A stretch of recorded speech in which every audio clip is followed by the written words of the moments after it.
Good evening from the Sports Academy at Brookwood Camps. I'm Scott Fiedler, and this is always my favorite episode. It's Larry Bird, number 33.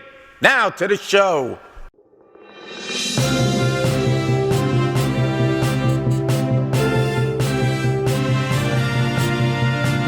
Welcome to our video newsletter. Tonight, we have a really good episode for you. Mike Breen joins me in the studio, and our broadcast students get to ask questions of Mike and learn about his career. So let's take a look. Good afternoon from the Sports Academy at Brookwood Camps. I'm Scott Fiedler, and I'm here with one of my good friends, Mike Breen, who is what I consider the top play-by-play guy in the country, working for ESPN, MSG, the Knicks, and most of the NBA games. Please welcome to camp. I'm glad to have you. And we got a live studio audience of kids here today to see you. And just, for them, tell us a little bit about your career, how you got started, how it happened, what they could do maybe to get in the business, and those type of things. Well, first off, Scott, thank you for having me. And I want to tell all of the young kids that I'm so jealous of what you guys have right now. First off, this camp, it's my first time here, and it's magnificent. Thank you. And secondly, the fact that you have a broadcasting camp here, that's something I never had when I was your age. I wasn't able to start any of this until I was in college. And your age is to be able to think about maybe doing something in broadcasting and getting some experience when you're at camp is a wonderful, wonderful thing. So I congratulate you on your interest in it. And the other thing I want to say, I'm jealous because I wish I had a camp like this to go to when I was a kid. So do I. But I'm sure every day you get up and you love camp. Is that right? You love camp. You can't wait to get up in the morning and do all these different things. Well, that's the way I feel about my job. I've been broadcasting NBA games now for 28 years. And you know how sometimes you get a little tired of doing the same thing over and over again? I never get tired of it. I love to go to work every day. Every single day, I can't wait to go to the basketball gym or the arena and watch a game and broadcast a game. So if you have any interest someday in doing something in the broadcasting field, I'll tell you, it's really, really a lot of fun. And one of the things I was telling Scott before we started, was that some of you might say, okay, I want to be in broadcasting, but I'm a little too nervous to be on camera, and that's not really what I'm good at. But what I'll tell you is there's so many different jobs in the broadcasting field, you'd be surprised at how many different things you can do. For example, if I'm broadcasting a Knicks game, say the Knicks are playing the Golden State Warriors, there's about 40 different people who work on that one broadcast. You might hear at home just 2 announcers the whole game, but there are so many other different jobs that are available. There's camera people, there's producers, there's directors, there's statisticians, there's tape editors. There's so many different things that you're all part of the broadcast. And that's my favorite part of what I do, is that we're all a team. You can't do it by yourself. You just can't have announcers. I have to rely on the cameraman to get the right shot, the producer to tell me when we're going to commercial, the director to show me when the replay is going to come up, the statistician to give me the proper notes. All these different things, Scott, it's what makes it so much fun, and we all work together as a team. It's amazing, and part of our program with Andrew here has been that, we have kids editing and doing behind the camera stuff, in front of the camera stuff, and thank goodness for him that we are able to give, all of those different things. Tell them maybe a little bit about preparation for games. I mean, you don't just show up on a set of a Knicks game and go, okay, let me do the play-by-play and it's perfect. I know there's a lot of preparation that goes into it. Right, so. It's fun, but there's a lot of hard work. You know what it's like? It's like when you're preparing for a test. I almost feel that way when I'm doing a game. Every game is a new test. You have to prepare because you have 2 teams you're talking about. So you have to know about the players, have to know about the teams. Pronunciation, isn't that sometimes? Right, pronunciations. I always tell people, sometimes ask me, what's the hardest game that I ever had to broadcast? And I tell them it was an Olympic game between South Korea and China. It took me about 4 hours just to learn how to pronunciate all the different names in different languages. Did they do it in the phonics for you or whatever they do, call that? but you have to memorize it because you have to do it so quickly. Exactly. So you have to memorize, all right, which player's on which number, because you don't know them by face. When you do NBA games, You know those them, right, are the easiest games to do because you know them by face. We do have some terrific broadcasters here. They've been doing it all summer long, Mike, and I think a lot of them want to ask you some questions. So Let's go. Let's do it. My name is Ryan Marcus, Where you from, Ryan? Chappaqua Okay. in Westchester. How long have you been doing your job for? Ryan, I started doing it right after I graduated from college. So I've been doing, it's almost 30 years now that I've been broadcasting, and I've been doing NBA games for about 28 years. And I'll tell you one thing, and maybe some of you guys and gals, when you were doing your on-camera stuff here at the camp, you get nervous. Do you guys get nervous sometimes when you're on camera? Right. I'm gonna tell you, and this is the truth, before every game, even though I've been doing it for a long time, Ryan, I get nervous before every game. So it's okay to be nervous before you do stuff, and it's okay to be nervous on camera. And which team have you done like the most work with? The Knicks, because I do games for ESPN that's all around the country, but I also do the Knicks games on MSG.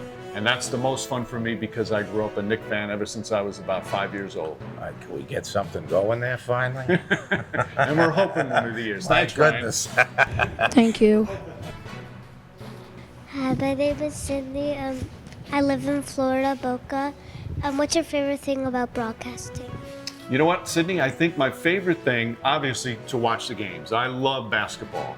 And when you broadcast NBA games, they're the greatest players in the world. So that's fun. But I really do, and I said this a little while ago, my favorite part is working together as a team, because that's what makes it all fun. I have an analyst, a partner who sits next to me. I have the producer and director who guide me.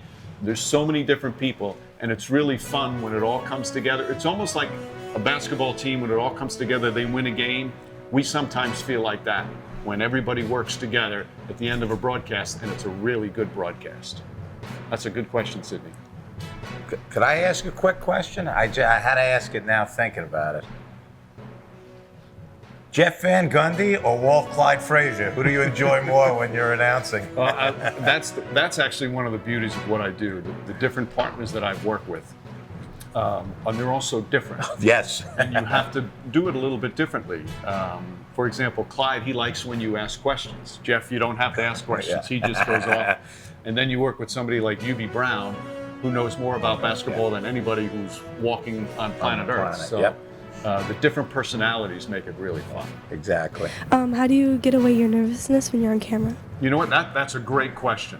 And I always feel if I'm not nervous before I go on, there's something wrong. I like the nervousness and I like having the adrenaline, but the best way to get over the nervousness is to be really prepared.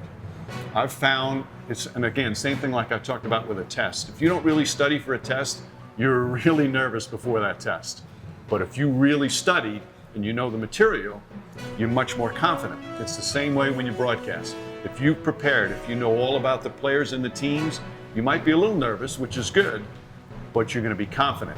But if you didn't prepare, that's when you get nervous. So the short answer to that is be really prepared before you start your game. Thank you. My name is Michael, and I live in Florida, Melbourne. Have you ever played an NBA game before? Have I played an NBA game? No. I played, and this is one of the reasons, Michael, it's a good question. One of the reasons I went into broadcasting was I love to play. I played in high school. I grew up a family, I had 5 brothers, so all we did was play sports. But after high school, I wasn't good enough to play on the next level, but I wanted a job that would keep me in sports, and that's why I broadcast. So I'm not good enough to play with the NBA, but I certainly like watching those players. Hi, I'm Alexis, and my question is, can you tell everybody a life lesson here? Like, what's a life lesson that you could give us? A life lesson? You like to ask deep questions, Alexis. I like that.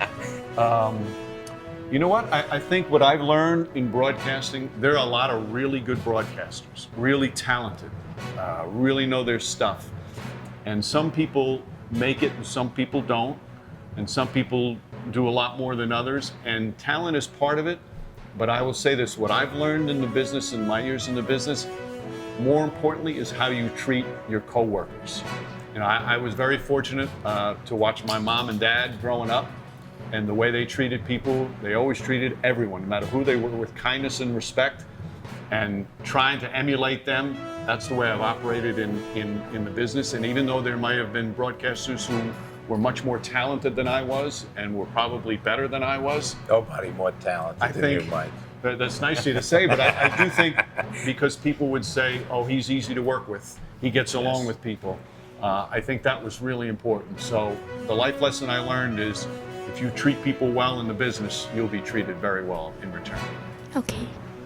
Good question, Alexis. My name's Ian. I go to a lot of Knick games. So, like, what do you like the most about Madison Square Garden? The fans. Now, if you go there, you know how crazy the fans are, right?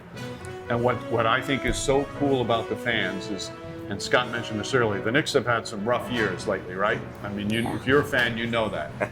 But the fans remain loyal.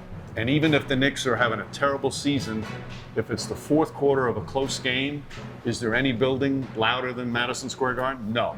And that's to me is my favorite. The fans are loyal, they're knowledgeable, and they stick with their team even when they're struggling. Who's your favorite Knick, by the way? I think. Well, a lot of new faces, so it's hard to stay with one.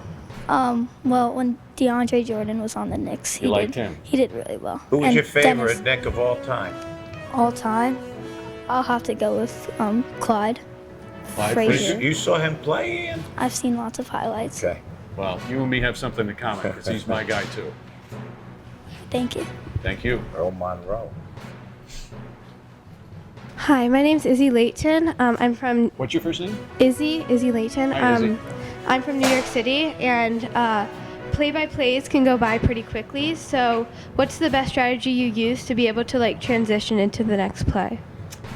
That's Awesome question. You know, that's one of the hardest things you have to learn. Yeah. Because especially in baseball, everything goes so quickly. Basketball. Baseball is obviously different, so you have time to kind of storytell. But basketball, you have to be quick to describe the action. So what I try and do is I try and be as concise as possible. Okay. The less words, the better. So you don't want to overtalk because when something really happens, you have to have time to get in. And I think something that if you listen to broadcasters, next time you listen to a game, listen to a broadcaster who once in a while will be quiet. You don't want talking all the time. Actually, sometimes silence is a really good thing. The worst thing when you're watching a game is an announcer that just talks and talks and talks and talks and talks, and then it just becomes all scrambled. Yeah. So sometimes you can see the play. Exactly. So my advice would be concise with what you want to say. Often you can say something in 5 words, but if you're saying it in 15 words, now you're playing catch up on your play-by-play. True. Thank you. That's a good question, Izzy. Follow up to that, Mike, just to with Izzy.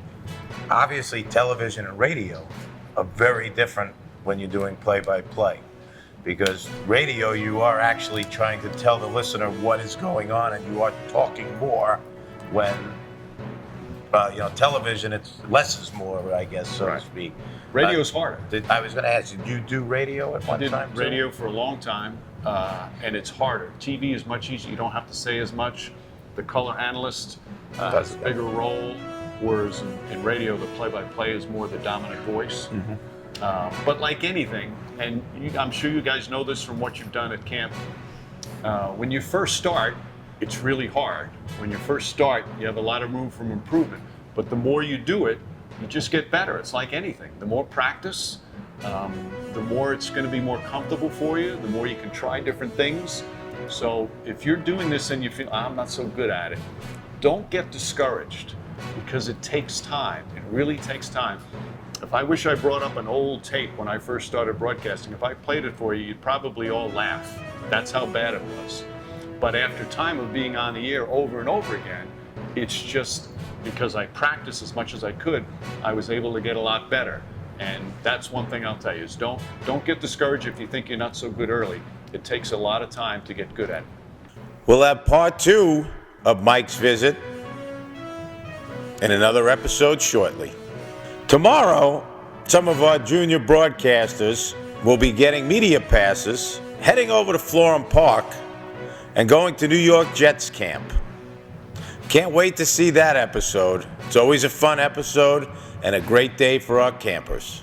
Good night from the Sports Academy at Brookwood Camps. I'm Scott Fiedler. We'll see you all again tomorrow for another terrific day of camping.